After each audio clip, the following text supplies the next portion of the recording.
ሰላም ሰላም፣ እንዴት አላችሁ? የቆሮንቶስ ሚዲያ ተከታታዮች እንደምን አላችሁ? በያላችሁበት ቦታ ሁሉ ሰላም እግዚአብሔር ይዛላችሁ፣ አሜን። በዛሬው ቪዲዮ ደግሞ ማስቃኛችሁና ከበረከቱ ማካፈላችሁ አዲስ አበባ መሳለሚያ አካባቢ የሚገኘው የቅዱስ አማኑኤል ቅዳሴ ቤቱ በዛሬው ዕለት ይከበራል። በዚህ መልኩ ድምቅ ባለ ሁኔታ ህዝበ ክርስቲያኑ ሊቃውንቱ ማታ በያሬዳዊ ወረብ ሲያገለግሉን ያደሩት አብረን ያደር ነው። ቀን ደግሞ ጠዋት ታቦታቱ ከመንበረ ክብራቸው ወጥተው በዚህ መልኩ ደቀ መዛሙርት እያመሰገኑ ይገኛሉ። እነዚህ የምትመለከታቸው ከፊት ለፊት መስማትም መናገርም የማይችሉ የቤተክርስቲያኗ ደቀ መዛሙርት ሰንበት ትምህርት ቤት ተማሪዎች ናቸው። እንግዲህ ተመልከቱ፣ በዚህ መልኩ እያገለገሉ ይገኛሉ። በጣም ነው የገረመኝ።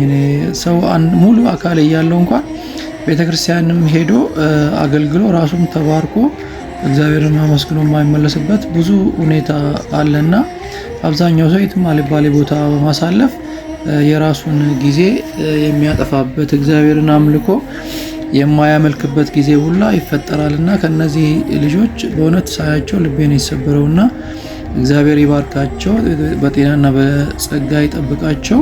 እነዛ ከፊት ለፊት የምታዩቸው በመስማትም መናገርም ይችላሉ ደቀ መዛሙርቱ። እነሱ የሚሉትን ነው እነዚህ ደግሞ ተቀብለው በምልክት ቋንቋ እያመሰገኑ ያሉትና ይገርማል። መዝሙረኛው ዳዊት ልበ አምላክ መዝሙረኛው ዳዊት 150 ቁጥር 6 ላይ እስትንፋስ ያለው ሁሉ እግዚአብሔርን ያመስግን ነው የሚለውና ያንን ጥቅስ ስመለከት የእውነት ነው። እነዚህ አሁን በሚችሉት እንግዲህ በሰጣቸው ጸጋ እግዚአብሔርን እያመሰገኑ ይገኛሉና ሙሉ አካል እያለን እንኳን ጊዜ ሰጠን እንደዚህ እግዚአብሔርን ማመስገን አንችልምና እዚህ አመስግኗቸው፣ ባርኳቸው፣ ቀድሷቸው። እስኪ እግዚአብሔር እድሜና ጤና ይስጣችሁ በሏቸው። በጣም ነው የገረመኝና ያስደነቀኝ። መሳለሚያ አካባቢ ነው እንደዚህ አይነት ነገር በብዛት ያየሁት እና እዛ አካባቢ ያሉ ሰንበት ትምህርት ቤት ተማሪዎች ጎበዞች ናቸው። በጣም ረጅም ጊዜ ያገለገሉ ናቸው። ከ60 ዓመት በላይ ልምድ ያለው የሰንበት ትምህርት ቤት ቤተክርስቲያን ነውና እግዚአብሔር አገልግሎት ዘመናቸውን ይባርክላቸው፣ አሜን። እንግዲህ በዚህ መልኩ እግዚአብሔር ወዶና ፈቅዶ ቦታው ላይ ተገኝተን እንድንባረክ ፈቅዶልናል። ታቦታቱን ከመንበረ ክብራቸው ወጥተው እንደዚህ በዑደት ህዝበ ክርስቲያኑን እየባረኩ ይገኛሉ። ብፁዓን አባቶችም ቦታው ላይ ተገኝተዋል። ሊቃውንት ቤተክርስቲያንም አሉ። ህዝበ ክርስቲያኑ በዚህ መልኩ ዘማሪያን፣ ደቀ መዛሙርት በዚህ መልኩ እያገለገሉ ይገኛሉ። መርሃ ግብሩ ሰፊ ነው። አብራችሁን ቆዩ፣ አተርፉበታላችሁ። እግዚአብሔር አምላክ ወዶና ፈቅዶ ለዚህ ሰዓትና ቀን እንዳደረሰን ሁሉ ለሚቀጥለው ዓመት አድርሶ ከዚህ በረከት እንድንካፈል የሱ ፈቃድ ይሁን፣ አሜን። አብራችሁን ቆዩ።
መስገድ ይገባናል የጸጋ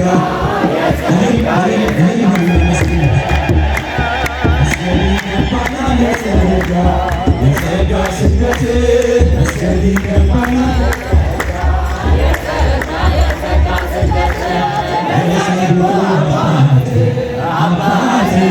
አባቴ ለተክለ ሃይማኖት አባቴ ለተክለ ሃይማኖት መስገድ ይገባናል የጸጋ ስግደት መስገድ ይገባናል የጸጋ ስግደት መስገድ ይገባናል የጸጋ ስግደት መስገድ ይገባናል የጸጋ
እያመሰገናችሁ በመካከላችን ብፁዕ አቡነ በርናባስ በኢትዮጵያ ኦርቶዶክስ ተዋሕዶ ቤተክርስቲያን የዋግኽምራ ሀገረ ስብከት ሊቀ ጳጳስና የቅዱስ ሲኖዶስ አባል በመካከላችን ተገኝተው የባረኩን ይገኛሉ።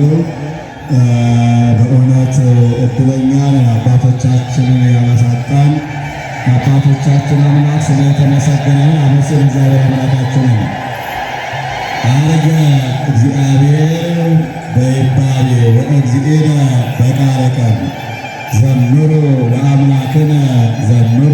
ይህንን የብሉይ ኪዳን መተርጉማን አርገ እግዚአብሔር እግዚእነ በይባቤ ወበቃለ ቀን ዘምሩ ለአምላክነ ዘምሩ። ጌታችን እግዚአብሔር በእልልታና በመለከት በከበሮ ድምፅ አረገ። እግዚአብሔርን አመስግኑ ይላል ቅዱስ ዳዊት። አመስግኑ እግዚአብሔር አምላካችንን። እንግዲህ ጌታችን መድኃኒታችን ኢየሱስ ክርስቶስ ከሙታን መካከል ከተነሳ በኋላ በአርባኛው ቀን አርጓል። ኦርቶዶክሳውያን ለዚህ ነው ቅዱስ ያሬድም ሲናገር እንዲህ ብሎ ተናገረ። ዮም ፍስሐ ኮነ በእንተ ዕርገቱ ለክርስቶስ፣ ስለ ክርስቶስ ባረግ ዛሬ ደስታ ሆነ። እምድኅረ ተንሥአ እሙታን ከሙታን ከተነሳ በኋላ በአርባ ዕለት በይባቤው በቃለ ቀን በአርባኛው ቀን በከበሮ ድምፅና በእልልታ አረገ። እንኳን ደስ አላችሁ እግዚአብሔር ቤተሰቦች። ቅዱስ አማኑኤል እነሆ ከሦስቱ አካል አንዱ አካል እግዚአብሔር ወልድ ከድንግል ማርያም ከሥጋዋ ሥጋዋን ከነፍሷ ነፍሷን ከሕሊናዋን ነስቶ በዚህ ምድር ላይ 33 ዓመት ከ3 ወር ከተመላለሰ በኋላ ለሐዋርያት መጽሐፈ ኪዳንን አስተምሯቸው ሲያስተምሯቸው ቆይቶ እየተነሳ ትንሣኤውን ካረጋገጠላቸው በኋላ በአርባኛው ቀን በክብር አረገ። መላእክት ቅዱስ ቅዱስ ቅዱስ እያሉ አመሰገኑት። ሐዋርያትም ሰገዱለት። ክብርና ምስጋና ይግባው ለመድኃኔዓለም።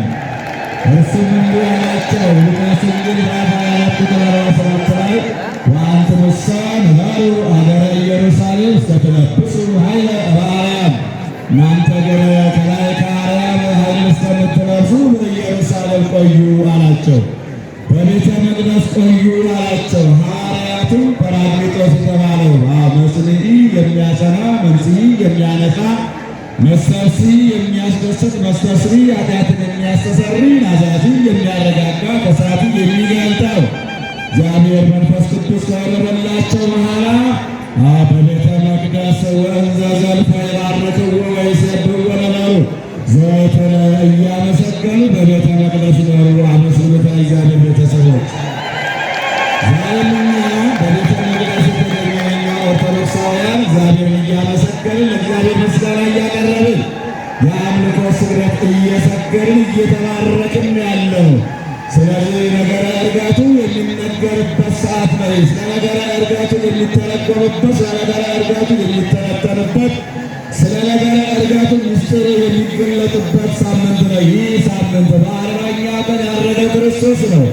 በአርባኛ ቀን ያረገ አማኑኤል ነው። በአርባኛ ቀን ያረገ ጌታችን መድኃኒታችን ኢየሱስ ክርስቶስ ነው። ቅዱስ ዳዊት ተናገረ። አርገ እግዚአብሔር እግዚእነ በይባቤው በቃለ ቀን፣ ጌታችን እግዚአብሔር በከበሮ ድምፅና በእልልታ አረገ። እንኳን ደስ አላችሁ እግዚአብሔር ቤተሰቦች። ከዚህ በመቀጠል በዝማሬው እንሄዳለን። ወንድማችን ሊቀ መዘምራን ዲያቆን ይትባረክ ተገኝ ይዘምራል። አብረን እናመሰግናለን። አመስግኑት አምላካችን እግዚአብሔር። ክብር ምስጋና አምላካችን እግዚአብሔር ይሁንልን። እልል ብላችሁ አመስግኑ። አንደበት የሚያወጣ የምስጋና ቅኔ የአምላኬን ማዳን አይቻለሁ ባይኔ። በገባው ሰማይ ፀሐይን ያቆመ ዛሬ ጎብኝቶኛል እየደጋገመ። አንደበት የሚያወጣ የምስጋና ቅኔ የአምላኬን ማዳን እጆቻችሁ ሰማይ